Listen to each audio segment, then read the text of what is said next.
பிதா குமாரன் பரிசுத்தாவின் நாமத்தினாலே ஆமென். ஜெபம் செய்வோம்.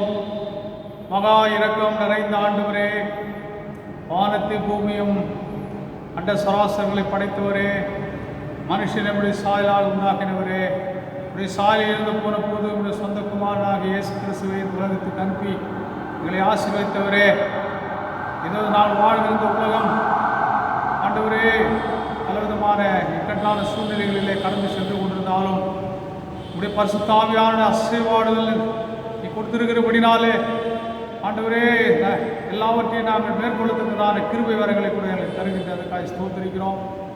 அப்படியாக அற்புதமாக ஆச்சரியமாக ஆண்டவரே நீ உடைய வழிநடத்துதலை நோக்கி பார்க்கிறதுக்கு கொடுக்கின்றனப்பா.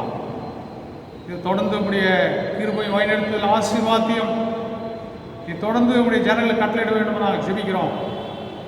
இந்த ஆராதனை கூட தூய வல்ல கருத்தில் ஒப்புடுகிறோம்.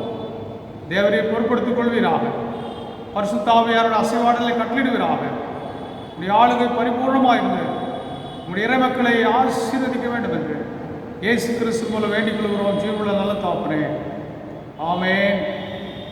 நாம் யாவரும் இந்த ஆராதனைக்கு ஆரம்ப பாடலாக கடவுளுடைய நாம மகிமைக்காக பாமாலிலே 22வது பாமாலை நாம் யாவர் சேர்ந்து குடும்பங்களாக ஆங்காங்கே இருக்கிற வாசஸ்தலங்களிலே பயபக்தியோடு பக்தி பரவசத்தோடு அவருடைய பாடலை பாடி அவர் நாமத்தை மகிமைப்படுத்துவோமாக.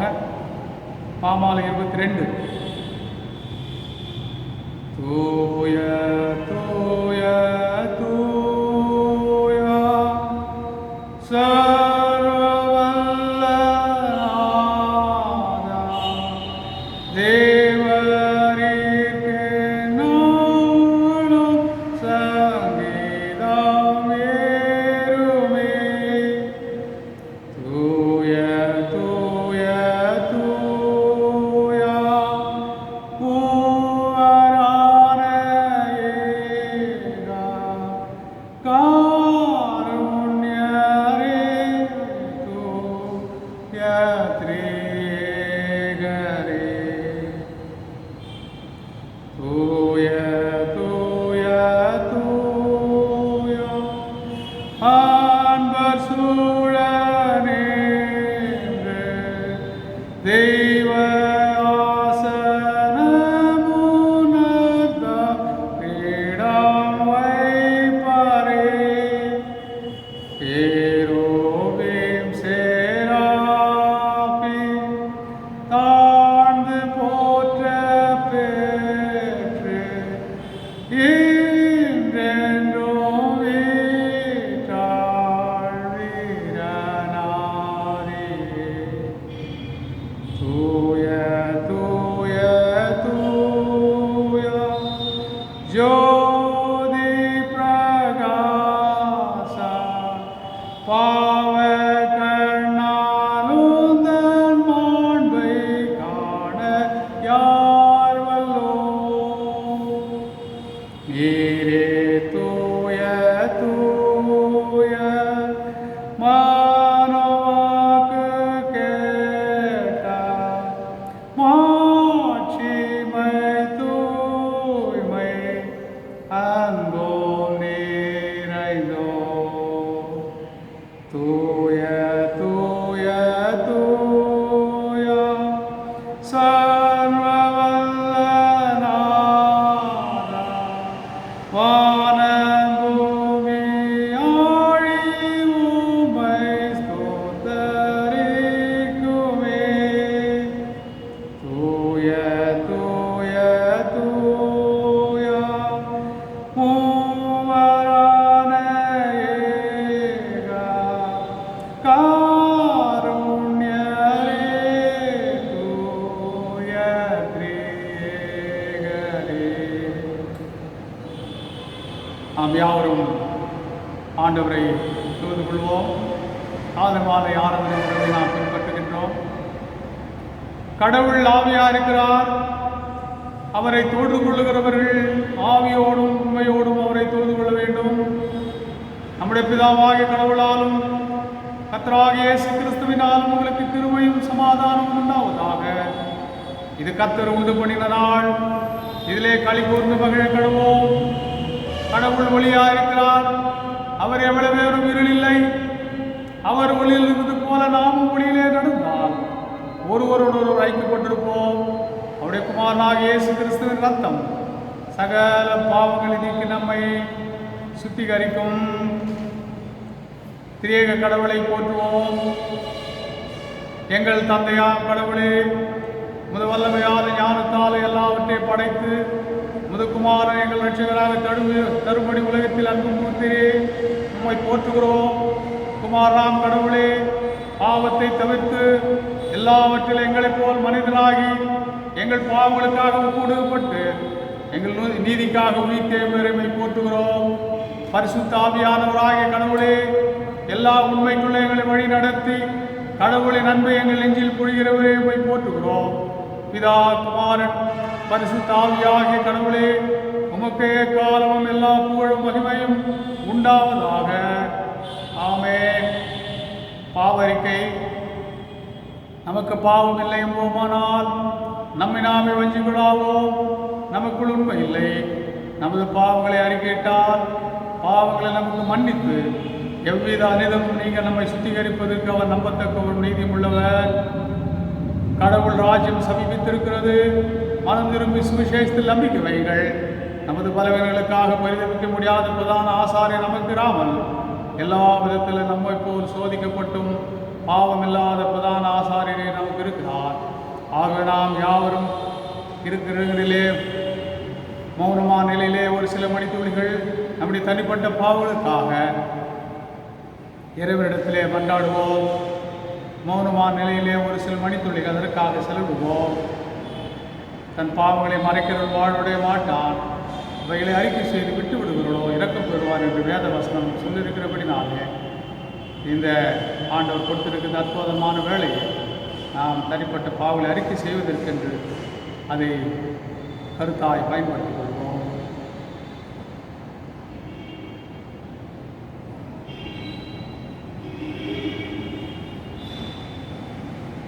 யாவரும் சேர்ந்து இரண்டாவது பாவரிக்கை ஜெபத்தை நாம் ஏறெடுப்போம். எங்கள் தந்தையாம் கடவுளே, நினைவினாலும் வார்த்தையினாலும் செய்கினாலும் உமக்கு விரோதமாய் பாவம் செய்திருக்கிறோம்.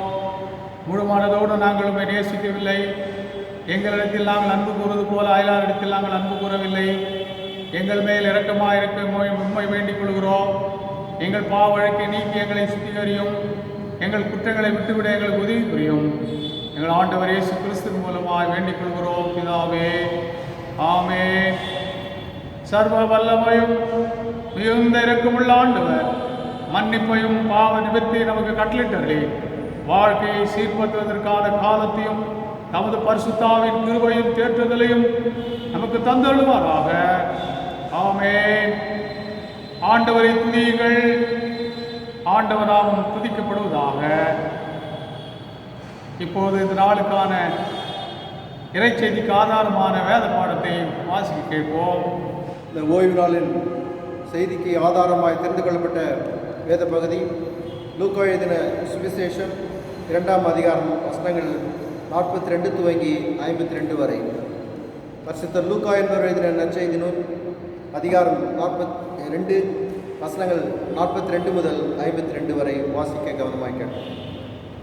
அவருக்கு 12 வயதான போது அவர்கள் அந்த பண்டிகை முறைமையின்படி எருசலேமுக்கு போய் பண்டிகை நாட்கள் முடிந்து திரும்பி வருகிற போது பிள்ளையாகி இயேசு எருசலேமிலே இருந்து விட்டார். இது அவருடைய தாயாருக்கும் யோசேப்புக்கும் தெரியாதிருந்தது. அவர் பிரயாணக்காரரின் கூட்டத்திலே இருப்பார் என்று அவர்கள் நினைத்து ஒரு நாள் பிரயாணம் வந்து உறவின் முறையாரிடத்திலும் அறிமுகமானவர்களிடத்திலும் அவரை தேடினார்கள். காணாததினாலே அவரை தேடிக்கொண்டே எருசலேமுக்கு திரும்பி போனார்கள். 3 நாளைக்கு பின்பு அவர் தேவாலயத்தில் போதகர் நடுவில் உட்கார்ந்திருக்கவும் அவர்கள் பேசுகிறதை கேட்கவும் அவர்களை வினாவவும் கண்டார்கள். அவர் பேச கேட்ட யாவரும் அவருடைய புத்தியையும் அவர் சொன்ன மாறுத்திரங்களையும் குறித்து பிரமித்தார்கள். தாய் தகப்பன்மாரும் அவரை கண்டு ஆச்சரியப்பட்டார்கள். அப்பொழுது அவருடைய தாயார் அவரை நோக்கி, மகனே, ஏன் எங்களுக்கு இப்படி செய்தாய்? இதோ உன் தகப்பனும் நானும் விசாரத்தோടെ உன்னை தேடினோமே என்றார். அதற்கு அவர், நீங்கள் ஏன் என்னை தேடினீர்கள்? என் பிதாவுக்கு அடுத்தவைகளில் நான் இருக்க வேண்டியதென்று அறியீர்களா என்றார். தங்களுக்கு அவர் சொன்ன வார்த்தையை அவர்கள் உணர்ந்து கொள்ளவில்லை. பின்பு அவர் அவர்களுடைய கூட போய் நாசரேத்தூரில் சேர்ந்து அவர்களுக்கு கீழ்ப்படிந்திருந்தார். அவருடைய தாயார் இந்த சங்கதிகள் எல்லாம் தன் இருதயத்திலே வைத்து கொண்டார். இயேசுவானவர் ஞானத்திலும் வளர்த்தியிலும் தேவ கிருபையிலும் மனுஷ தயவிலும் அதிகமாய் விரித்தடைந்தார் என்றார் என்பதை வாசிக்க வேண்டிய வேதம் வாசித்து முடிந்தாயிற்று. கிறிஸ்துவே மகிமை உண்டாவதாக. இறைவார்த்தைக்காக நாம் ஜெபத்தில் கடந்து செல்வோம். அன்பு நிறைந்த தாப்பனே, நீர் பேசுகிற தெய்வமையா, இந்த நாளில் உடைகளோடு பேசுவீராக, இடைபடுவீராக, இறைமக்களை வழிநடத்துவீராக, எங்களை அபரிதமாக ஆசீர்வதிப்பீராக. உடைய பரிசுத்தாவியான ஆசீர்வாதங்களை அதிகமாக இந்த இறைவாயத்திலே காணப்பட வேண்டும் நாங்கள் ஜெபிக்கிறோம். ஒரு தெய்வீக தொடுதலை விடுதலையும் சந்தோஷ சமாதானம் நித்திய ஜீவன் உண்டாக வேண்டிக் கொள்வோம். ஒரு 30, 60, 100 பலன் கொடுப்பதா இயேசு கிறிஸ்துவை வேண்டிக் கொள்கிறோம். ஜீவனுள்ள நல்ல தாப்பனே, ஆமென். ஆண்டவருடைய உலக தரக்கூடாத தேவ சமாதானம் உங்கள் அனைவருக்கும் தொடர்ந்து உண்டாயிருப்பதாக. இந்த நாளிலும் புதிய கல்வி ஆண்டுக்குள்ளாக பிரவேசிக்கிற ஒரு அனுபவங்களை பெற்றிருக்கிறோம். குறிப்பாக மாணவ செல்வங்கள் பெற்றிருக்கிறார்கள். ஆனால் அதே நேரத்திலே இந்த கொரோனா வைரஸ் பரவல் என்ற சூழல் உலகம் அனைத்தும் பாதித்திருக்கப்படினாலே ஒரு பக்கம் மாணவர்களுக்கு அச்சம், கல்வி நிறுவனங்களை நடத்துவதற்கு ஒரு குழப்பமான சூழ்நிலைகள், பிள்ளைகளை இப்போ கல்வி ஸ்தாபனங்களுக்கு அனுப்பி வைக்க ஒரு பதற்றம். ஸோ இப்படிப்பட்ட சூழல்களிலே இந்த புதிய கல்வியாண்டிலே நுழைகிற ஒரு அனுபவத்தை பெற்றிருக்கிறோம். இந்த இக்கட்டான சூழ்நிலைகளிலே மாணவ செல்வங்களுக்கு ஒரு ரிலீஃப் என்னவென்று சொன்னால், இந்த கொரோனா பரவல் சூழல் நிமித்தமாக ஒரு சில காலங்கள் தள்ளி போடப்பட்டுள்ளது. பள்ளிகள் திறக்கப்படுவது, கல்லூரிகள் திறக்கப்படுவது சற்று காலங்கள், சில காலங்கள் தள்ளி போட்டிருந்ததுனாலே ஒரு சின்ன ரிலீஃப் அனைவருக்கு கிடைத்திருக்கிறது. பட் இருந்தாலும் தொடர்ந்து அந்த அச்சம் என்கிற சூழல் இருந்து கொண்டே தான் இருக்கிறது. இப்படிப்பட்ட சூழலிலே நமக்கு ஒரு அற்புதமான தலைப்பும் நமக்கு தியானத்துக்கு கொடுக்கப்பட்டுள்ளது. தியான பொருள் என்னவெனில், ஞானமும் அறிவும் ஆண்டவரின் அருட்கொடை என்ற தலைப்பின் கீழே நாம் தியானிக்க அழைக்கப்பட்டோம். இந்த இக்கட்டான காலகட்டங்களிலே உலகமனைத்தும் இருக்கிற மக்கள், குறிப்பாக இறைமக்கள், ஞானத்தோடும் அறிவோடும் நடந்து கொள்ள வேண்டியவர்களாக இருக்கிறது. அது இறைவனுடைய கரத்திலிருந்து அந்த அறிவும் ஞானம் பெற்றுக்கொள்கிற சூழ்நிலையிலே எப்படிப்பட்ட ஒரு சூழ்நிலையில் நாம் எளிதாக கடந்து செல்ல முடியும் என்ற நம்பிக்கை நமக்கு உண்டாயிருக்கு. என்னை பலப்படுத்துகிற கிறிஸ்துவனாலே எல்லாவற்றையும் செய்ய எனக்கு பலன் உண்டு என்று சொல்கிற வார்த்தைகள் நம்மை பலப்படுத்துகிறதா இருக்கிறது. உலகத்தில் உங்களுக்கு உபத்திரம் உண்டு, ஆனால் திறன் கொள்ளுங்கள், நான் உலகத்தை ஜெயித்தேன் என்று ஆண்டவருடைய சத்தம் நம் காதுகளிலே தொனித்துக் கொண்டுதான் இருக்கிறது. ஆகவே ஆண்டவருடைய அறிவும் ஞானமும் ஒரு மனுஷனுக்குள்ளாக கடந்து வரும்போது அவர் எப்படிப்பட்ட சூழ்நிலையிலும் எளிதாக கடந்து செல்ல முடிகிறது. குறிப்பாக மாணவ செல்வங்கள் இந்த காலங்களிலே கடவுளுடைய அறிவும் ஞானமும் உடையவளாக இந்த புதிய கல்வி ஆண்டை ஆதாயப்படுத்திக் கொள்ளவும் ஞானமாய் அதை பயன்படுத்திக் கொள்ளவும், எல்லா சூழ்நிலைகளையும் மேற்கொள்ளவும் எல்லா விதமான கிருபை வரங்களை ஆண்டவர் தாமே நமக்கு அளவில்லாமல் கட்டளையிடுவாராம். குறிப்பாக வாலிப பருவத்தில் உள்ள மாணாக்களுக்கு குறிப்பாக இந்த அறிவும், கடவுளுடைய அறிவும் ஞானமும் அதிக அவசியமாக இந்த காலங்களில் நமக்கு ஒரு தேவையான ஒரு பொருளாக இருந்து கொண்டிருக்கிறது. இந்த உலகம் வாழ்ந்து கொண்டிருக்கிற உலகம் ஒரு அசுத்தம் நிறைந்த ஒரு உலகமாக கூட ஒரு பக்கத்தில் காணப்படுகிறது. அதை ஏசாயாவினுடைய பெருமூச்சு உள்ள ஒரு ஜபத்தின் மூலமாக கூட நாம் தெரிந்து கொள்வோம். அவன் ஆண்டவரை தரிசிக்கிற சூழ்நிலையிலே, இதோ நான் அதமானே, நான் அசுத்த உதடுகளுள்ள மனுஷன், மட்டுமல்ல ஒரு அசுத்த உதடுகளுள்ள மனுஷன் பத்திலே நான் வாசமாக இருக்கிறேன் என்று அலறுகிறான். அதுதான் உண்மை. நம்மை சுற்றி பல கவர்ச்சிகரமான காரியங்கள், குறிப்பாக வாலிப பிள்ளைகளுக்கு கவர்ச்சிகரமான காரியங்கள், பிள்ளைகளை தவறான வழிகளில் நடத்தப்படுகிற சூழ்நிலைகள் உண்டாய். இந்த சூழ்நிலைகளிலே தேவனுடைய அறிவும் புத்தியும் ஞானத்தை கொண்டு செயல்பட வேண்டியவர்களாக இருக்கிறது. தாவீது ராஜா அதைதான் ஒரு கேள்வியாக முன்வைக்கின்றார். வாலிபன் தன்னை எதனால் சுத்தம் பண்ணிக் கொள்வான் என்று ஒரு கேள்வி எழுப்புகின்றார். ஏனென்றால் இந்த உலகத்திலே அசுத்தத்தினால் நிறைந்திருக்கிற ஒரு சூழலிலே நாம் அசுத்தத்துக்கு கீழ்ப்படிந்தவர்களாக, அசுத்தத்திலே நாம் மாசுபடுவதாக நிச்சயமாக மாறக்கூடிய சூழ்நிலைகள் உண்டு என்பதை கருத்தில் கொண்டு தாவீது விதமாக ஒரு கேள்வி வைத்து அது பதிலே கொடுக்கின்றான். வாலிபன் தன் வழியை எதனால் சுத்தம் பண்ணிக் கொள்வான் என்று சொல்லி அந்த வார்த்தையோடு கூட ஒரு பதிலே கொடுக்கின்றான். உம்முடைய வசனத்தை தன்னை காத்துக் கொள்வதனால் தானே என்று ஒரு பதிலையும் தாவீது அங்கே ஒரு பதிலையும் கொடுக்கின்ற பார்ப்போம். ஆகவே அப்படியாக நாம் பார்ப்போமானால், இறை மக்கள் தங்களுடைய பிள்ளைகள் இறை வேத வாக்கியங்களை மனப்பாடம் செய்து கொள்ளும்படியாக அவளை உற்சாகப்படுத்த வேண்டும். வாலிப பிள்ளைகள், படிக்கிற பிள்ளைகள் வசனத்தை சிறு வயதிலிருந்தே மனப்பாடம் செய்து கொள்ள வேண்டும்.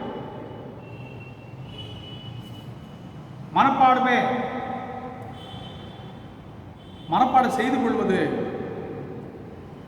நாம் எல்லா அசுத்தத்துக்கு விலகி வாழ்வதற்கான ஒரு வாக்கி நமக்கு கிடைக்கின்றது. தாவீது ராஜா அதைதான் சொல்லுகின்றான். நான் உனக்கு விரோதமாய் பாவம் செய்யாதபடிக்கு உங்கள் வாக்கை என் இருதயத்தில் வைத்தேன் என்கிறார். உங்களுடைய வாக்கை, வேத வார்த்தைகளை இந்த இருதயத்திலே பத்திரப்படுத்தும் பொழுது நாம் எல்லா அசுத்தத்துக்கும் நாம் விலகி வாழ்வதற்கு அது போதுமானதாக இருக்கின்றது. இன்றைக்கு ஞானத்தை பெறுவது எப்படி என்ற ஒரு கேள்வியோடு கூட நாம் இந்த தானத்திலே நாம் கடந்து செல்லும்படி அன்போடு கூட உங்களை அழைக்கின்றேன். 3 வழிமுறைகள் இருக்கிறது. கர்த்தரிடத்திலிருந்து ஞானத்தை, கர்த்தரிடத்தில் வாயிலிருந்து அறிவும் புத்தியும் வரும் என்று சொல்லுகிறோம். இந்த உலகத்தில் வரைக்கும் கிடைக்காது. ஆண்டவரிடத்திலிருந்து தான் அறிவும் புத்தியும் கடந்து வருகிறது. இதை நாம் பெற்றுக்கொள்ள 3 வழிமுறைகள் இருக்கிறது. ஒன்று, கர்த்தருக்கு பயப்படுவது. வேத வசனம் அதை தான், சாலமோன் ராஜா அதை தான் அறிவித்து சொல்லுகின்றார். கர்த்தருக்கு பயப்படுவதே ஞானத்தின் ஆரம்பம் என்று சொல்லுகின்றார். ஞானம் அங்கே முழுமையாக கிடைக்கவில்லை, அது ஆரம்பம் என்று சொல்லப்படுகிறது. எப்பொழுது ஒருவர் கடவுளுக்கு பயந்து நடக்கும்போது அது ஒரு வழி, அது முதல் ஸ்டெப், முதல் படியாக இருக்கின்றது. ஞானத்தை நாம் பெற்றுக்கொள்வதற்கு முதல் ஸ்டெப். இரண்டாவது, நாம் தொடர்ந்து பார்ப்போமானால் நாம் தேட வேண்டும். தேடுகிற போது கண்டடைவீர்கள் என்று வேத வசனம் சொல்கிறது. ஒரு வெள்ளிக்காசை ஒரு ஊமையை நாம் பார்க்கின்ற ஒரு வெள்ளிக்காசை தொலைத்து விட்ட ஒரு பெண்மணி அதை தேடி கண்டுபிடிக்கிறார். இன்னைக்கு ஆதி மனிதன் ஆதாம் இறைவன் கொடுத்த ஞானத்தை அவன் தொலைத்து விட்டபடினாலே அந்த வெள்ளிக்காசை போன்ற ஒரு கடவுளுடைய பிரசன்னத்தோடு கூட இந்த உலகத்தில் வாழ வேண்டும் என்ற ஞானம் அவன் தவறு விட்டு விட்டான். ஒரு வெள்ளிக்காசை தொலைத்து விட்டது போல இன்றைக்கு உலகத்தில் இருக்கிற ஒவ்வொரு மனுஷர்களும் தொலைத்து விட்டு அதை தேடிக்கொண்டிருக்கிறோம். ஆகவே அதை இறை நம்பிக்கையோடு கூட தேட தேட நிச்சயமாக அதை கண்டுபிடிக்க முடியும். ஆண்டவருடைய வசனம் அதை தான் உறுதிப்படுத்துகிறது. தேடுங்கள் அப்போது நீங்கள் கண்டடைவீர்கள். இரண்டாவது அதே வசனத்திலேயே தொடர்ந்து பார்க்கும்போது கேளுங்கள் அப்போது உங்களுக்கு கொடுக்கப்படும். யாக்கோபு எழுதின நிருபத்திலே அதை பார்க்கின்றோம். ஒருவன் ஞானத்தில் குறைவுள்ளவனாக இருந்தால் ஒருவரை கடிந்து கொள்ளாதவரும் பரிபூர்ணமாய் கொடுக்கிறவருமாய் தேவனிடத்தில் கேட்கிறவன் அவனுக்கு ஞானத்தை அவர் கொடுப்பார் என்று சொல்லப்படுகிறது. ஞானத்தில் நாம் குறைவுள்ளவர்கள் என்று யாரெல்லாம் இருதயத்தில் உணர்கிறோமோ அவர்கள் ஆண்டவரிடத்திலே உண்மையாய் கேட்கும்போது ஆண்டவர் கொடுக்கிறவராக இருக்கிறார். உண்மையாய் அவரை நோக்கி பார்க்கிற எவரும், உண்மையாய் அவரை நோக்கி பார்க்கிற எவருக்கும் கர்த்தர் சமீபமாக இருக்கிறார் என்ற வேத வசனம் சொல்லுகிறது. ஆகவே கேளுங்கள் அப்போது கொடுக்கப்படும் என்ற வேத வசனத்தின்படி நாம் ஆண்டவரிடத்திலே தொடர்ந்து கேட்கும்போது அதை கொடுக்கிறவராக கூட இருக்கின்றார். இன்னொன்று, தட்டுங்கள் அப்போது உங்களுக்கு திறக்கப்படும் என்று சொல்லப்படுகிறது. ஒரு ஊமையை கூட வேத வசனத்தில் பார்க்கிறோம். ஒரு விதவை ஒரு கடினமான அநீதி உள்ள ஒரு நியாயாதிபதி இடத்துல போய் தனக்கு நீதி கிடைக்க வேண்டும் என்று ஒவ்வொரு முறையும் அந்த அநீதியுள்ள ஒரு நியாயாதிபதியை கதவை தட்டிக்கொண்டே இருக்கிறார். அப்போது நியாயாதிபதி இவள் இவ்வளவாய் என்னை அலட்டுகிறாளே என்று சொல்லி இவள் எப்படியாவது நியாயம் செய்ய வேண்டும் என்று அவர் முடிவெடுத்து அந்த விதவையாளர்களுக்கு ஒரு நியாயத்தை அவன் செய்கிறான் என்று சொல்லி பார்க்கிறோம். அந்த ஓமையை தொடர்ந்து சொல்லும் பொழுது ஆண்டவர் சொல்லுகின்றார், அந்த அநீதியுள்ள ஒரு நியாயாதிபதியே அந்த ஒரு சகோதரிக்கு விதவைக்கு நியாயம் செய்வார் என்று சொன்னார். பரமபிதா நிச்சயமாக உங்களுக்கு நியாயம் செய்ய மாட்டாரா? உங்களுக்கு அறிவு புத்தி உங்களுக்கு கொடுக்க மாட்டாரா என்பது போல அந்த ஊமையின் மூலமாக நாம் தெரிந்து கொள்வோம். ஆகவே ஞானத்தை இவ்விதமாக நாம் பெற்றுக்கொள்ள முடியும். அவர் பயந்து வாழ்வதன் மூலமாக, அதை தேடுவதன் மூலமாக, ஆண்டவரிடத்தை ஜெபிப்பதன் மூலமாக, தொடர்ந்து அதற்காக தட்டிக்கொண்டே நாம் இருக்கும்போது ஆண்டவருடைய பிள்ளைகளுக்கு அதை கொடுக்கின்றார். அது மட்டுமல்ல, ஒரு தன் வழிகளெல்லாம் முற்றிலுமாக யார் ஒப்பு கொடுக்கிறார்களோ அவளுக்கு இறுதியிலே ஒரு வெற்றியுள்ள வாழ்க்கை கூட அவர் கொடுக்கின்றவராக இருக்கின்றார். ஞானத்தை பெற்றுக்கொள்வது மட்டுமல்ல, ஞானத்தை பெற்றுக்கொண்டவர்கள் இறுதி வரை ஞானமாய் அவர்கள் வாழ்ந்து ஒரு வெற்றியாக அந்த வாழ்க்கை முடிக்க வேண்டும். ஆனால் சாலமோனுடைய வாழ்க்கையில் பார்க்கும்பொழுது அவன் ஞானத்தை பெற்றுக்கொண்டான். அவனுக்கு முன்னாக இருந்ததில்லை, பின்பாக இருக்க போவதில்லை என்று சொல்லப்படும் அளவுக்கு அவர் ஞானத்தை கொடுத்தார். ஆனால் இறுதியிலே அவன் ஞானத்தை பெற்றிருந்தாலும் இறுதியிலே அவன் ஒரு தோல்வியிலே தான் அவனுடைய வாழ்க்கை முடிகிறது என்று பார்க்கிறோம். ஆகவே கடவுளுடைய வார்த்தையின்படி உங்கள் வழிகளை எல்லாம் கர்த்தருக்கு ஒப்புவி, அப்போது காரியத்தை வாக்கி செய்வார் என்று சொல்லப்படுகிறது. ஆகவே அவருடைய ஞானத்தை பெற்றுக்கொள்வது மட்டுமல்ல, நம்முடைய முழு வழிகளையும் அவருக்கு நம்ம ஒப்பு கொடுக்கும்போது அவர் கொடுத்த ஞானத்தின் மூலமாக ஒரு வெற்றியுள்ள வாழ்க்கை இந்த உலகத்திலே அனைவரும் வாழ முடியும் என்பதை இந்த இறைவார்த்தையின் மூலமாக நாம் தெரிந்து கொள்கிறோம். இன்றைக்கு ஞானமும் புத்தியும் அறிவும் ஒரு சிலருக்கு மறைபொருளாக இருந்து கொண்டிருக்கிறது. என்னதான் அவளை போதித்தாலும், என்னதான் அவளை கண்டித்தாலும், என்னதான் அவளை எச்சரித்தாலும் அந்த ஞானத்தை அறிவையும் புத்தியையும் அவர்கள் கண்டறியாமலே இந்த உலகத்தை தன்னுடைய வாழ்க்கையை முட்டாள்தனமாக முடித்துக் கொள்கிறவர்களாக கூட அநேகரை நாம் பார்க்கின்றோம். காரணம், அவருடைய கடினமான உள்ளம். கடினமான உள்ளம் அதுக்கு காரணமாக இருக்கின்றது. ஆகவே இன்றைக்கு நாம் கல்லை போன்ற இருதயம் அவருடைய தூய ஆவியானுடைய பொழிதலை 2 வாரங்களை தியானித்து வரும். அக்னி மயமாக நாவுகள் இறைமக்கள் மேல் இறங்கினது. அவை அக்னியாக இறங்கின பரிசுத்த ஆவியான் மூலமாக நம்முடைய கடினமான உள்ளங்கள் உடைக்கப்பட்டு சதையான இருதயத்தை பெற்றவளாக இந்த உலகத்திலே ஞானத்தோடு அறிவோடும் புத்தியோடும் வாழ வளரும்படி ஆண்டவர் கரத்தில் நம்மை ஒப்பு கொடுக்க வேண்டும். கிறிஸ்துவுக்கு அன்பானதிலே தொடர்ந்து இந்த ஞானம் அறிவும் ஆண்டவரின் அற்புதங்கள் என்ற தலைப்பின் கீழே நாம் தியானிக்கும் போது இன்னைக்கு ஞானம் நாம் சிந்தித்தபடி கடவுளுக்கு பயந்து நடக்கும் போதும், அவரிடத்தில் ஜெபிக்கும் போதும், அவரிடத்தில் தொடர்ந்து முயற்சிக்கும் போதும், நாம் அந்த ஞானத்தை தொடர்ந்து வாழ்நாளை தேடிக்கொண்டிருக்கும் போதும் ஆண்டவர் அளவில்லாத கிருபைகளும் அவருடைய அறிவும் புத்தியும் ஞானமும் நம்மோடு கூட பிரயாணிக்கிற ஒரு அனுபவத்தை அவர் கொடுக்கின்றார்.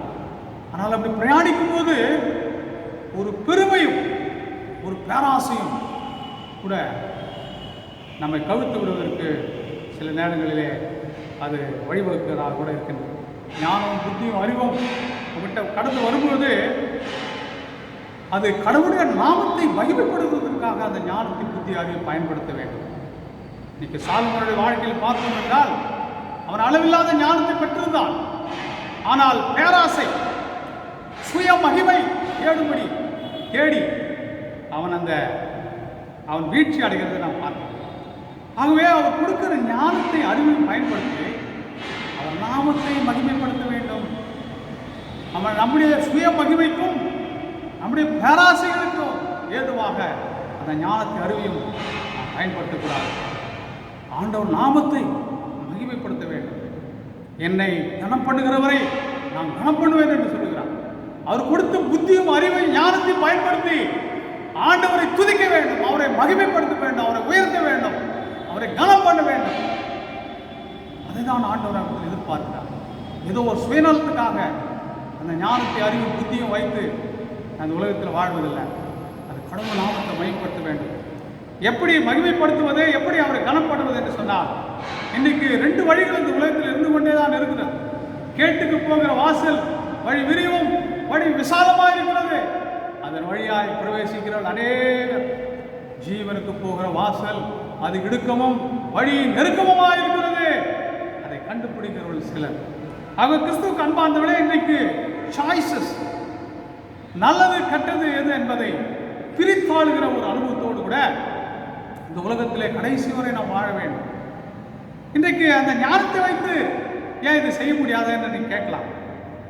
நோ, இன்றைக்கு மனுஷன் ஆதாம் எப்போது பாவம் செய்தானோ அப்போது அவன் த ஃப்ரீடம் ஆஃப் சாய்ஸ் என்று சொல்வார், த ஃப்ரீடம் ஆஃப் வில் என்று சொல்வார். நம்முடைய சுய சித்தம், நாம் சுயமாக இயங்குகிற மக்களாக நாம் இருக்கின்றோம்.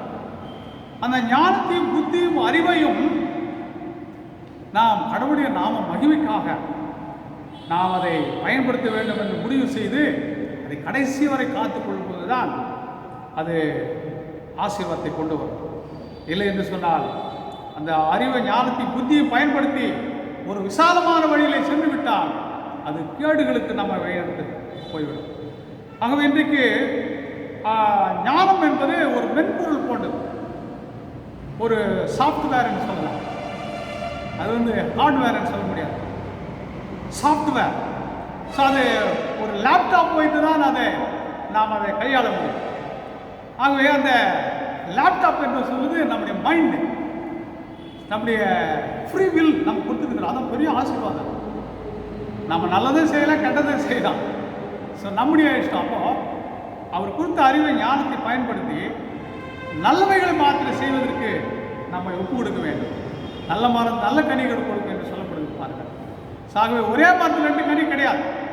ஆகவே இந்த புதிய ஞானத்தை அறிவு வைத்து இந்த உலகத்திலே நல்ல கனிகளை கொடுத்து கொண்டே இருக்க வேண்டும். சூழ்நிலைகள் நம்மை மாற்றிவிடக்கூடாது.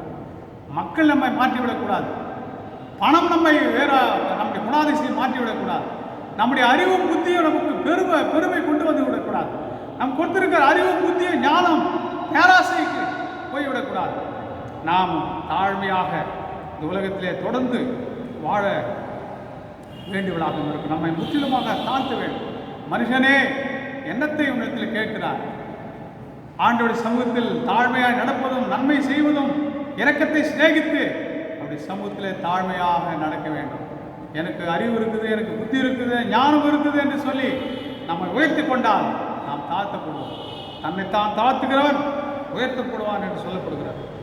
ஆகவே கிறிஸ்துவுக்கு அன்பார்ந்தவர்களே, இவ்விதமாக ஞானத்தை அறிவு புத்தியை பெற்றுக்கொள்ளும் போது நான் ஆண்டவருடைய சமூகத்தில் நம்மை தாழ்த்தி நன்மை செய்வதிலும் இரக்கத்தை சிநேகித்து அவருடைய சமூகத்தில் தாழ்மையாக நம்மை பூச்சியமாக்கி அப்படி சமூகத்திலே நாம் கடந்து செல்ல வேண்டும்.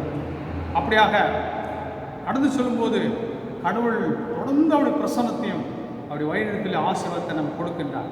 இன்றைக்கு ஒரு சில காரியம் சூழ்நிலைகளிலே நாம் இந்த தவறான காரியங்களிலே வீழ்ச்சி அடைவதற்கும் காரணங்கள் உண்டு. தாவீது ராஜா விழுந்து போனான். இப்படிப்பட்ட சூழ்நிலைகளிலே நாம் என்ன செய்ய வேண்டும் என்றால் மனம் திரும்ப வேண்டும். பாவ மன்னிப்பை நாம் பெற்றுக்கொள்ள வேண்டும். தாவீது அது அப்படியாக செய்தான். பாவம் செய்த போது அவன் மனம் திரும்பினான். பாவ மன்னிப்பை அவன் பெற்றுக்கொண்டான். மறுபடியும் அந்த பரிசுத்தமான வாழ்க்கைக்குள்ளாக எழுப்பிக் கொண்டான்.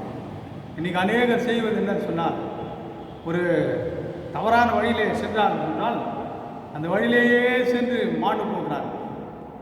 தொடர்ந்து ஒரு பாவமான செயலை தொடர்ந்து செல்லக்கூடாது. ஒரு பாவமான செயல் என்று ஆண்டவர் அறிவுறுத்தும் போது நம்ம நேரத்தில் மனம் திரும்பி நாம் பரிசுத்த வாழ்க்கைக்குள்ளாக திரும்பிட வேண்டும். இன்னைக்கு சாலமோன், தாவீது, சிம்சோன் போன்றவர்களெல்லாம் கடவுளுடைய ஞானத்தை பெற்றவர்கள் தான். ஆனால் தன் சுய சித்தத்தை தவறாக அவர்கள் சில வேளைகளில் பயன்படுத்தினாலே அது வீழ்ச்சிக்கு அது வகுவத்தது. இருந்தாலும் ஆண்டவர் கிருபை உள்ளவர். அவர் இரக்கமுமான உருக்கமும் நீடிய சாந்தமும் மிகுந்த கிருபை உள்ளவராக இருக்கின்றார். அவர் தீங்குக்கு மாசாப்படுவதாக இருக்கின்றார். ஒரு துன்மார்க்கன் அழிவை அவர் விரும்புவதில்லை, மரணத்தை அவர் விரும்புவதில்லை. துன்மார்க்கனுடைய சாவை நான் விரும்புவதில்லை என்று சொல்லுகிறார். அவன் மனம் திரும்பி ரட்சிக்கப்படுவதையே நான் விரும்புகிறேன் என்று சொல்லுகிறார். ஆக கிறிஸ்துவுக்கு அன்பார்ந்தவர்களே, இன்றைக்கு ஞானம் அறிவும் ஆண்டவரின் அருட்கொடைகள் என்று நான் சொல்லி நாம் தியானித்துக் கொண்டிருக்கும் போது இதை எப்படி நாம் துல்லியமாக கண்டறிவோம், எப்படி அடையாளம் காணுவது என்று சொல்லும்போது அது ரொம்ப மிக எளிது. வசனத்திலேயே நாம் பார்க்கிறோம். ஒரு மனுஷனுடைய குணாதிசயங்களில் அறிந்து கொள்கிறோம். அவன் ஞானம் உள்ளவனா அல்லது புத்தியீனமான ஒரு மனுஷனா என்று சொல்லி அதில் ஒரு ஓமை கூட சொல்றார். நல்ல மரம் தன் நல்ல தனியை கொடுக்கும், கெட்ட மரம் கெட்ட கனியை கொடுக்கும். ஆக நல்ல மரம் நல்ல கனிகளை நாம் இடத்துல பார்க்கிறோம். அதன் மூலமாக அவன் ஞானம் உள்ள ஒரு நல்ல மனுஷனாக என்ன கண்டுகொள்ள முடியும். முட்டாள்தனத்தை எப்படி நாம் அடையாளம் காண்பது என்று சொன்னால், ஒழுங்கற்றவளாக அவர் இருப்பார், சமாதான குறைச்சலை ஏற்படுத்துவர்களாக இருப்பார்கள், அப்படிப்பட்ட காரியங்களிலே அவர் ஈடுபடுவர்களாக இருப்பார்கள். ஞானம் என்பது சமாதானத்துக்கு நன்மைக்கும் இதை நம்ம வழிநடத்துகிறதாக இருக்கிறது. ஒழுங்கான வாழ்க்கைக்குள்ள நம்ம வழிநடத்துகிறதா இருக்கிறது. இன்னைக்கு ரெண்டு ஞானத்தை குறித்து வேதாகம் யாக்கோபு நிருபத்தில் நாம் பார்க்கலாம். பரத்திலிருந்து வருகிற ஞானம், இந்த லௌகிக ஞானம். இதிலே பாரு ரெண்டு ஞானம் இருக்குது. இதில் நிறைய பேர் எதுவும் தெரியறதில்லை. ஞானத்திலேயே ரெண்டு ஞானம் இருக்கிறது, ரெண்டு வகைப்பட்ட ஞானங்கள். லௌகிக ஞானம், பரத்திலிருந்து ஒரு ஞானம்.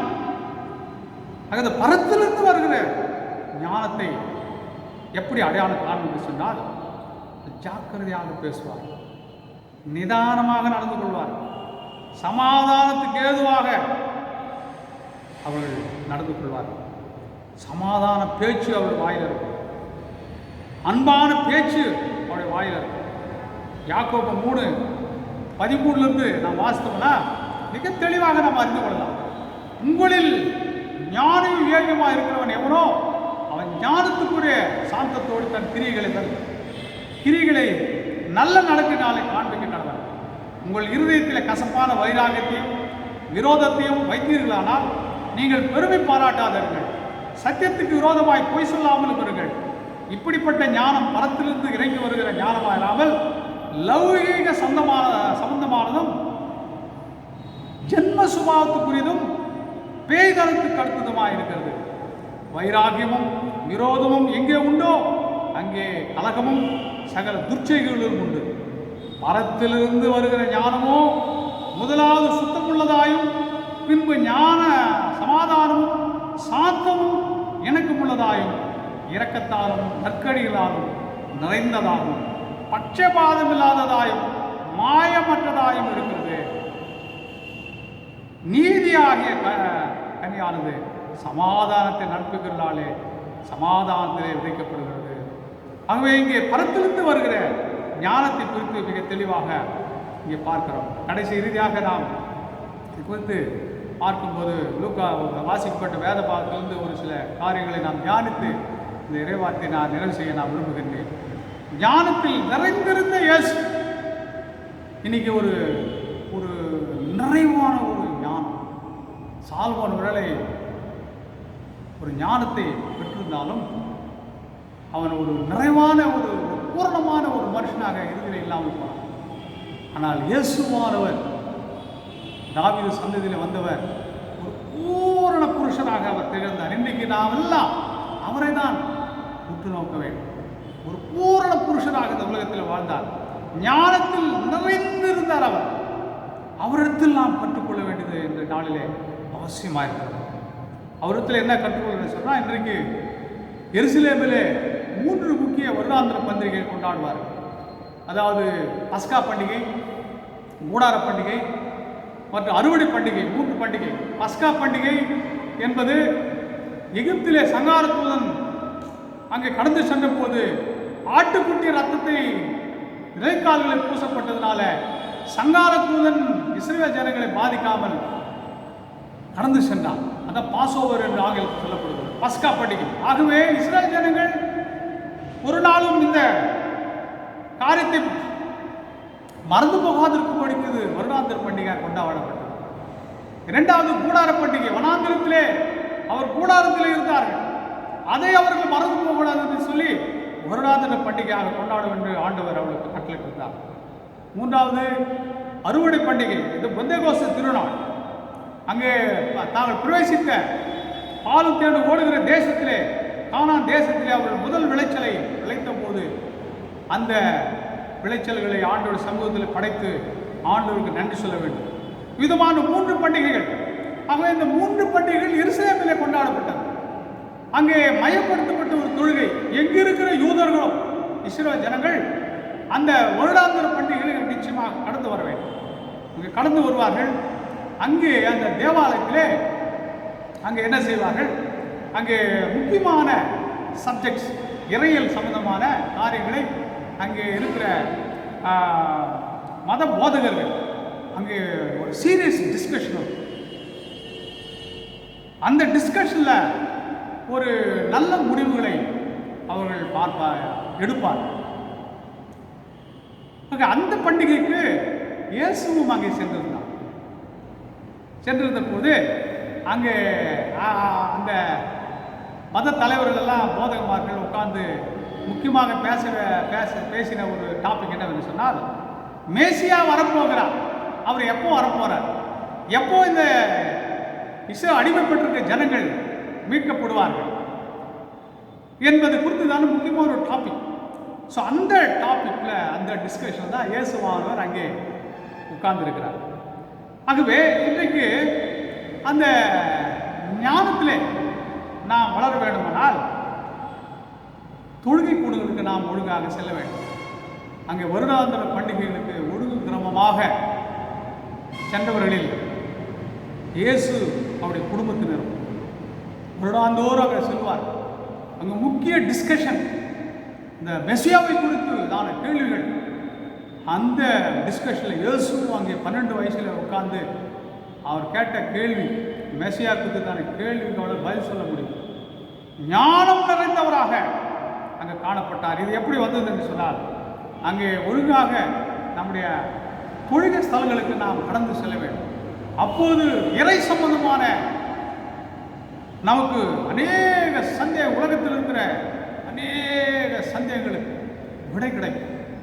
கொரோனா வைரஸ் என்ற சூழலிலே ஒரு விடுதலைக்காக இயங்கிக் கொண்டிருக்கிறோம். ஆகவே ஆலயத்துக்கு ஒழுங்குக்காக கடந்து வந்து அவிடத்திலே ஜெபிக்கிறவர்களுக்கு, அவரை தேடுகிறவர்களுக்கு, அவரை தோதுகிறவர்களுக்கு வாழ்க்கையில கடந்து வருகிற எல்லா பிரச்சனைகளுக்கும் தீர்வு காண்பவர்களாக ஞானமாக இந்த உலகத்தில் முன்னேறி செல்வர்களாக காணப்படுகிறார்கள். இரண்டாவது, இயேசு அந்த பண்டிகைலாம் முடித்து யோசேப்பு மரியாளும் அந்த ஜனங்களோடு திருப்பி செல்கிறார்கள். திருப்பி செல்லும்போது என்ன நடக்குமா, கூண்டு வண்டிகள் அதில் தான், அதாவது கொள்ளையர்கள் அந்த வழிகளிலே கொள்ளையர்களை பயம் இருப்பதனால கூண்டு வண்டிகளிலே வணிகர்கள் சென்று கொண்டிருப்பார்கள். அந்த வண்டிகளிலே அவர்கள் பிரயாணம் செய்வார்கள். முன்னாடி செல்கிற கூண்டு வண்டிகளிலே பெண்களும் பிள்ளைகளும் சென்று கொண்டிருப்பார்கள், பின்னாடி ஆண்கள் மக்கள் வருவார்கள். ஸோ இவர் ஒரு இயேசுவானவர் சற்று வளர்ந்த ஒருவராக இருந்தபடினால அவர் ஆண் மக்கள் இருக்கக்கூடிய பின்னாடி வருகிற வண்டிகளில் இருப்பார் என்று சொல்லி இவர்கள் 2 நாள் அல்லது 3 நாள் பிரயாணத்தில் பட்டு வந்து விட்டார். இயேசுவானவரும் இங்கே இருந்து போனார் என்று யோசேப்பு மரியாதை நம்பி விட்டுனார். 2-3 நாள் பிரயாணப்பட்ட பிற்பாடு தான் தெரிய வந்தது இயேசுவானவர் அங்கே இல்லை. மீண்டுமாக அவர்கள் அங்கிருந்து எருசலேமுக்கு கடந்து வந்து பார்த்தார். அங்கே இயேசுவானவர் தேவாலயத்திலே அங்கே பெரியவர்கள் இருக்கின்ற இடத்துல உட்கார்ந்து அவர்கள் டிஸ்கஷனில் அந்த உரையாடலே அவரும் பங்கெடுத்து கொண்டிருந்ததையும் ஞானமாய் கேள்வி கொண்டிருந்ததை பார்க்கிறார். அப்போது அவரிடத்தில் கேட்கிறார், மகனே, ஏன் உடைய தாய் தாப்பனையும் விதமாக அலைவிட்டாய்? உண்மை தேடி நாங்கள் சோர்ந்து போனோம் என்று கேட்கும்போது அவர் சொல்லுகிறார், நான் பிதாவுக்கு அடுத்தவைகளில் இருக்க வேண்டியது நீங்கள் அறியீர்களா என்று கேட்கிறார். கிறிஸ்துவ அன்பாளர்களே, இன்னைக்கு நம்முடைய பெற்றெடுத்த தாய் தாப்பன் ஒருவேளை மாம்சீகமாக உலகத்தில் தாய் தாப்பன் இருப்பார். நாம் அதைவிட மேலாக இந்த உலகத்தை அண்ட சராசரிகளை படைத்த பிதாவோடு கூட இந்த உறவு, அது அதீதமான ஒரு ஞானத்தை நம்ம கொண்டு வரும். அவர் பிதாவோடு கூட அவர் எப்போதும் உறைந்திருக்கிற ஒரு அனுபவம் வாழ்வு. என் பிதாவோடு கூட நான் இருக்க வேண்டியது நீ அறிவுகள் என்று இருக்கிறான். பிதாவோடு கூட நாம் இணைக்கப்பட்டிருக்க வேண்டும். பரிசுத்த ஆவியானவரால நாம் நிரப்பப்படும் பொழுது பிதாவோடு கூட ஒரு தொடர்பை நாம் ஏற்படுத்திக் கொள்கிறோம். அப்போது ஞானம், கடவுளுடைய ஞானம் நம்மை ஆட்கொள்ளும் போது இந்த உலகத்தில் ஒரு வெற்றியுள்ள வாழ்க்கை நாம் வாழ முடியும். கடைசியாக இயேசுவிடத்தில் கற்றுக்கொள்கிற ஒரு பெரிய ஞானம் இந்த செல்ஃப் டினாயல், அதாவது சுயத்தை வெறுத்தல், சுய வெறுப்பு என்பது மிகப்பெரிய ஒரு ஞானம். அந்த ஞானம் இன்றைக்கு உலகத்தில் இருக்கிற அனைத்து மக்களுக்கும் அவசியமாக இருக்கின்றது. இன்றைக்கி இயேசுவானவர் ஒருவேளை அவர் நினச்சிருந்தா எல்லாம் அழிச்சிட்டு வந்துக்கலாம். அவருக்கு அந்த கடவுளாக இருப்படினால அந்த சிலுவையில் தொங்கி கொடுக்கும்போது எல்லாம் சாக கடவுள்னு சொல்ல எல்லாம் செத்து கொடுப்பாங்க. பட் ஆனால் அவர் சொல்கிறாரு, நான் உலகம் ரட்சிக்கப்படும்படியாகவும் என் ஜீவனை கொடுக்கும்படியாக நான் வந்தேன் என்று சொல்லுகிறார். தன்னை முற்றிலுமாக சுய விருப்புள்ளவளாக இந்த உலகத்திலே அவர் வாழ்கிறத பார்க்கிறோம். இன்றைக்கு 3 அணுகுமுறைகள் இருக்குது. இன்றைக்கு வெற்றியுள்ள ஒரு வாழ்க்கையை நாம் வாழ வேண்டுமானால் 4 அணுகுமுறைகள், 3 அல்ல. அதாவது வெற்றி தோல்வி என்ற ஒரு அணுகுமுறைகள். அதாவது நான் மற்றவர்களை தோல்வியடை செய்து நான் வெற்றி அடைவேன், அது ஒரு அணுகுமுறை. நம்முடைய ஞானத்தை கொண்டு, அறிவை கொண்டு மற்றவர்களை தோற்கடிக்கிறது. நான் எப்போதுமே வெற்றி அடைய, என்னுடைய ஆர்குமெண்ட்டில் நான் வெற்றி அடைய செய்து கொடுப்பேன், அது ஒரு அணுகுமுறை. 2வது ஒரு அணுகுமுறை, நானும் வெற்றி அடைவது, மற்றவர்களை வெற்றி அடைய செய்வது. ஸோ வின் அப்ரோச் என்று சொல்வார். அது மிக கடினமானது. யாராவது ஒருத்தர் தோத்தாதான் அங்கே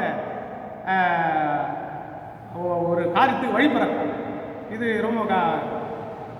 இன்னொன்று தோல்வி. நானும் தோற்று போது மற்றவர்களும் தோற்று போதும். ஸோ அதுவும் சரியான ஒரு அப்ரோச் அல்ல. இயேசுவானவர் ஒரு அப்ரோச்சு, ஒரு அணுகுமுறை கையாண்டார். அதாவது தோல்வி வெற்றி, தன்னுடைய தோல்வியின் மூலமாக மற்றவர்கள் வெற்றி அடைய செய்வது. இந்த அப்ரோச் நமக்கு தேவை. ஸோ நாம் என்ன பண்ணோம்னா, நாம் தோல்வி அடைய நாம் அனுமதிக்க வேண்டும். நம்ம அநேக நேரத்தில் நம்ம வெற்றி அடைய மற்றவர்களை தோற்கடிக்கிற ஒரு அப்ரோச்சை நாம் ஒரு அணுகுமுறை கொண்டிருக்கிறபடினால இன்றைக்கு உலகத்தில் ஒரு முழுமையான வாழ்க்கை வாழ முடியவில்லை. அவரும் வெற்றி அடையணும், நானும் வெற்றி அடையணும்னு சொல்லி நாம் முயற்சிக்கிறோம். அதுவும்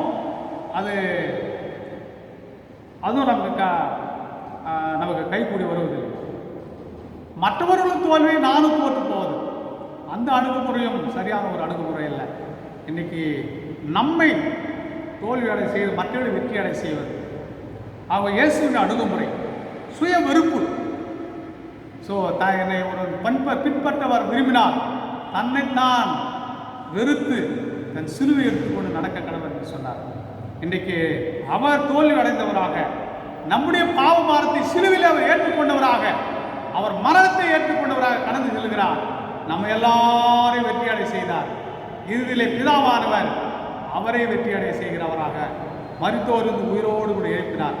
இன்றைக்கி நாம் தோல்வி அடைய, மற்றவர்களை வெற்றி அடையும்படி நாம் தோல்வியுற்ற மக்களாக நான் இந்த உலகத்திலே வாழும்போது பிதாவானவர் நம்மை கனம் பண்ணுகிறார். இயேசுவானவர் தோல்வி அடைந்தது போல காணப்பட்டது. ஆனால் மரித்தோரிலிருந்து எழுப்பி இன்றைக்கு உலக அதிபதியாக மாற்றினார். இன்றைக்கு இந்த ஒரு அணுகுமுறையை, சுய வெறுப்பை, அதுதான் ஒரு முழுமையான ஒரு ஞானம். அந்த ஞானத்தில் நாம் பெருக வேண்டும். இந்த ஞானத்தில் நாம் பெருகும்போது கடவுள் நம்மை அதிகமாக ஆசீர்வதிக்கிறார். இன்றைக்கு வாலிப பிள்ளைகள் இந்த புதிய கல்வி ஆண்டிலே எதிர்கொள்கிற பிரச்சனைகள், இவளுக்கெல்லாம் கடவுளுடைய ஞானம் அதிகமாக இன்றைக்கு தேவைப்படுகிறது.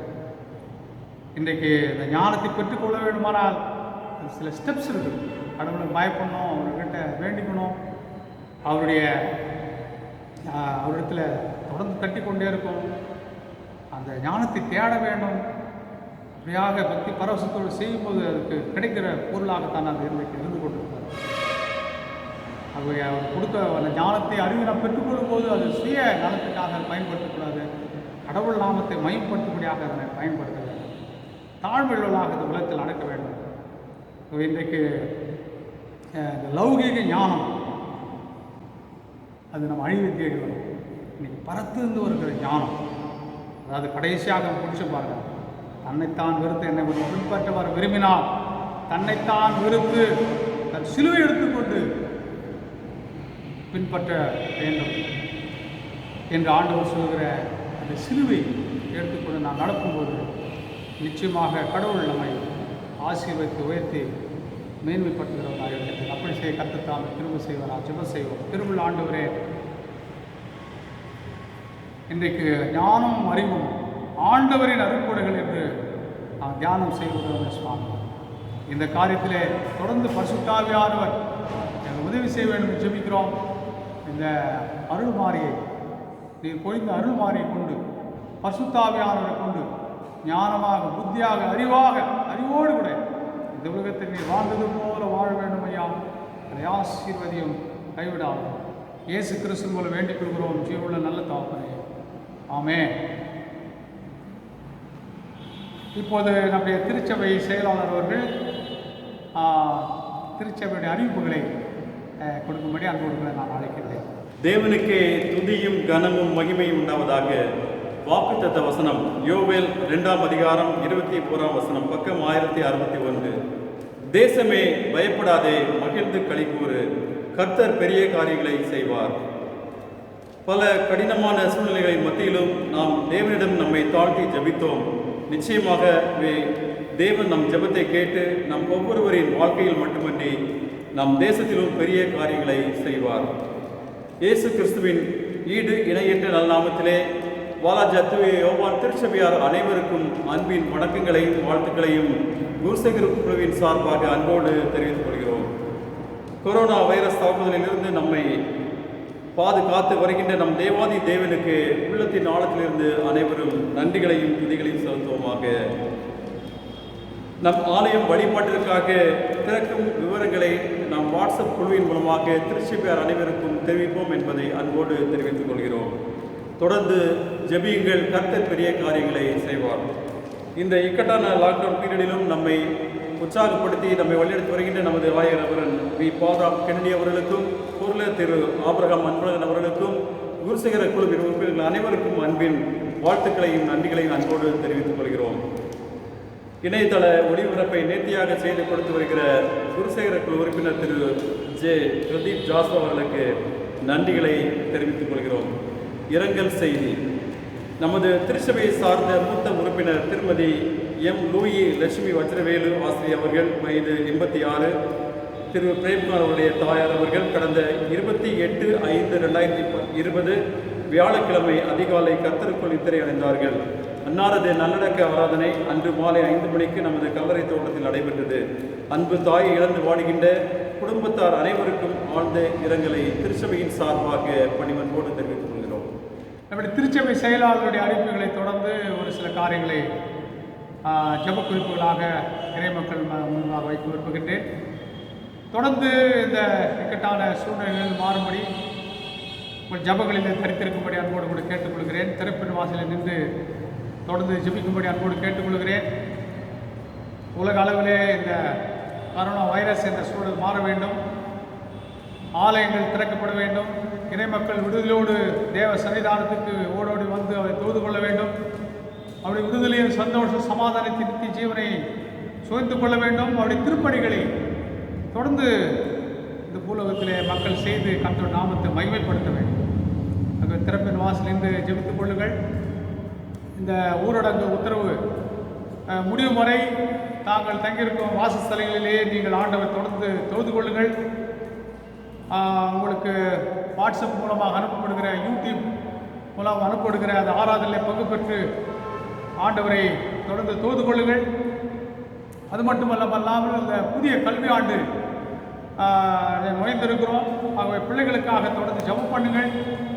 அவர்கள் இந்த பதட்டங்கள், அச்சங்கள் இவையெல்லாவற்றை தவிர்த்து அவர்கள் இயேசு கிறிஸ்து நாமத்தினால் பலப்படுத்தப்பட்டவர்களாக இந்த புதிய கல்வியாண்டை அவர்கள் ஞானமாக பயன்படுத்தி கொள்ள வேண்டும், வெற்றி கொள்ள வேண்டும், ஜெயமெடுக்க வேண்டும். அவர் பிள்ளைகளுக்காக விசேஷமாக ஜெபித்துக் கொள்ளும்படி அன்போடு கேட்டுக்கொள்கிறேன். திருச்சபையாக இன்றைக்கு அநேக நற்காரியங்களை நாம் செய்திருக்கின்றோம். தொடர்ந்து இறைமக்கள் ஆங்காங்கே இருக்கிறவர்கள், சுற்றி இருக்கிற அல்லல்படுகிற மக்களை தொடர்ந்து அவளுக்காக ஜெபித்துக் கொள்ளுங்கள். உங்களால் முடிந்த உதவிகளை தொடர்ந்து செய்யும்படி உங்களை அன்போடு கூட நான் கேட்டுக்கொள்கிறேன். இன்றைக்கு கரோனா வைரஸ் இந்த கொள்ளை நோயினாலே அநேக வேலை இழந்திருக்கிறார்கள், வாழ்வாதாரம் இழந்திருக்கிறார்கள். ஆக இவர்களை நாம் கண்டுகொள்ளாமல் போனால் ஆண்டவர் நாம் கணக்கு சொல்ல வேண்டியதாக இருக்கும். ஆகவே நம்மளால் முடிந்த சின்ன உதவியோ பெரிய உதவியோ முடிந்தவைகளை தொடர்ந்து செய்யும்படி அன்போடு கூட உங்களை கேட்டுக்கொள்கிறேன். இப்போது மன்றாட்டு ஜபத்தில் நாம் கடந்து செல்வோம். ஒவ்வொரு ஜபத்துக்கு பிற்பாடும் ஆண்டவரே எங்கள் ஜபத்தை கேட்டுள்ளோம் என்று மறுமொழி சொல்லுமாறு அன்போடு கேட்டுக்கொள்கிறேன். இப்போது கேட்ட சத்தியத்துக்காக நாம் மன்றாட்டு ஏறெடுப்போம். இந்த புதிய கல்வி ஆண்டு நுழைந்திருக்கிறோம். நம்முடைய பிள்ளைகள் ஞானத்தோடும் அறிவோடும் தைரியமாக இந்த கல்வி ஆண்டை அவர்கள் ஆதாயப்படுத்திக் கொள்ள வேண்டும். எந்த பதற்றமும் அச்சமும் இல்லாதபடி இறைவனிடத்திலே ஒருவன் ஞானத்தில் குறைவனாக இருந்தால் ஒருவரை கடிந்து கொள்ளாதவரும் பரிபூர்ணமாய் கொடுக்கிறவருமாக தேவனிடத்தில் கேட்க கடவர் என்று சொல்லியிருக்கிறபடி ஆண்டுடைய ஞானத்தை அறிவை பெற்ற பிள்ளைகள் வெற்றியுள்ள வாழ்க்கை வாழும்படி நீங்கள் ஜபத்தில் தரித்திருக்கும்படி அன்போடு மன்றாடும்படி அன்போடு கேட்டுக்கொள்கிறேன். ஒரு சில மணித்துளிகள் மௌனமான நிலையிலே இந்த மன்றாட்டுக்காக ஜபம் செய்வோம்.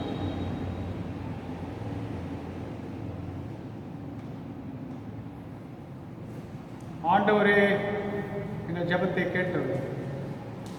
சீக்கிரத்திலே இந்த கொரோனா வைரஸ் என்ற கொள்ளை நோய் உலக அளவிலே அதற்கு தீர்வு கண்டு அதுக்கான மருந்து கண்டுபிடிக்கப்பட்டு உலக அளவிலே இறைமக்கள் விடுதலோடு கூட ஆண்டவரை தொழுது கொள்ள வேண்டும், இறைப்பலை நிறைவேற்ற வேண்டும், எல்லா கட்டுகள் நீங்க வேண்டும். இந்த மன்றாட்டுக்காக நாம் ஒரு சில மணித்துளிகள் ஆண்டுடைய சமூகத்திலே நாம் யாவரும் இணைந்து ஒருமனப்பட்டவர்களாக ஜெபிப்போம். பூலோகத்தில் ஒருமனப்பட்டிருந்தால் நீங்கள் கேட்டுக்கொள்வது போது பிதாவானவர் அருளி செய்வார் என்று ஆண்டவர் சொல்லியிருக்கிறார். அந்த விசுவாசத்தோடு கூட இந்த காரியங்களுக்காக நாம் வாரத்தோடு மன்றாட்டில் ஏற்படுத்தும். ஒரு சில மணித்துளிகள் மௌனமாக இறை மன்றாட்டில் பங்கு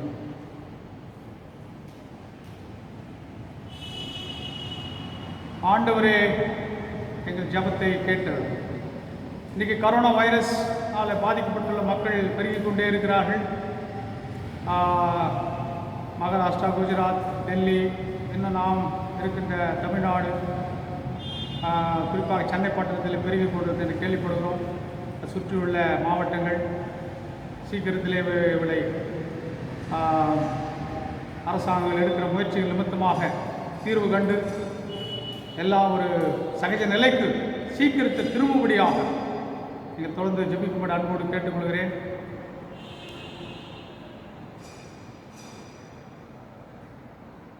குறிப்பாக வாழ்வாதாரம் இழந்தவர்கள், புலம்பெயர் தொழிலாளர்கள், வயதில் மூத்தவர்கள், பெண்கள், வாலிபர்கள், சிறுவர்கள், வியாதியஸ்தர்கள், இவர்களே கூட இந்த மன்றாட்டிலே நீங்கள் ஜெபித்துக் கொள்ளும்படி அன்போடு கூட கேட்டுக்கொள்கிறேன். ஒரு சில மணித்துளிகள் அதற்காக செலவிடுவோம்.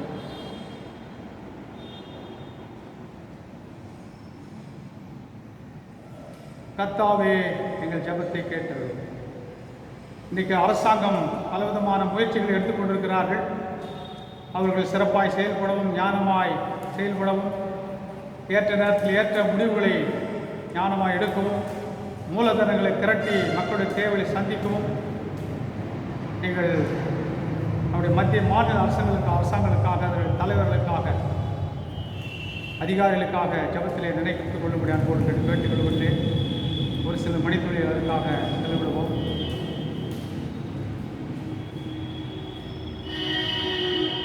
ஆண்டவரே எங்கள் ஜெபத்தை கேட்டவர். தொடர்ந்து இப்படிப்பட்ட சூழ்நிலைகளிலே நம்முடைய திருச்சபை, நம்முடைய பேராயம், தலைமை பேராயம், உலக திருச்சபை உடைய பங்களிப்புகள் மிக முக்கியமானதாக இருக்கின்றது.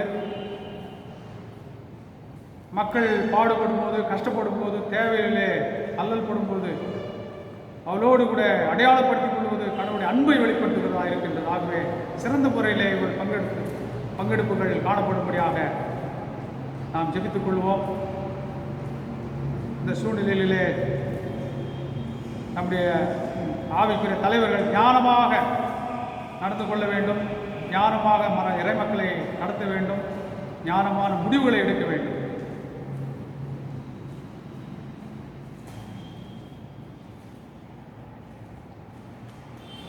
ஆண்டவரே எங்கள் ஜெபத்தை கேட்டது. இந்த கரோனா வைரஸுக்கு தகுந்த மருந்தை கண்டுபிடிக்க விஞ்ஞானிகள் போராடி கொண்டிருக்கிறார்கள். அவருடைய ஞானம் பரத்திலிருந்து கிடைக்கப்பெறும்படியாக ஜெபிப்போம். குறிப்பாக உம்பன் புயல் பாதிப்புகள் கல்கத்தா, ஒடிசா போன்ற இடங்களிலே பாதிக்கப்பட்டுள்ளார்கள். மற்றும் குறிப்பாக சில காலங்களுக்கு, ஒரு சில நாட்களுக்கு முன்பாக வெட்டுக்கிளிகள் படையெடுப்பு நிமித்தமாக விவசாயம் பயிர்நிலங்கள் அழிக்கப்பட்டிருக்கிறதை பார்க்கிறோம்.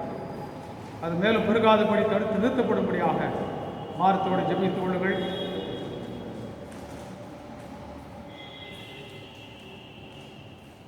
ஆண்டவரே எங்கள் ஜெபத்தை கேட்டது. பொதுவான ஜெபத்திலே கடந்து செல்வோம். அன்பு நிறைந்த தகப்பனே, இன்றைக்கு கரோனா வைரஸ் தொடர்ந்து அதிவேகமாக பரவுகிறது என்று கேள்விப்படுகிறோம்.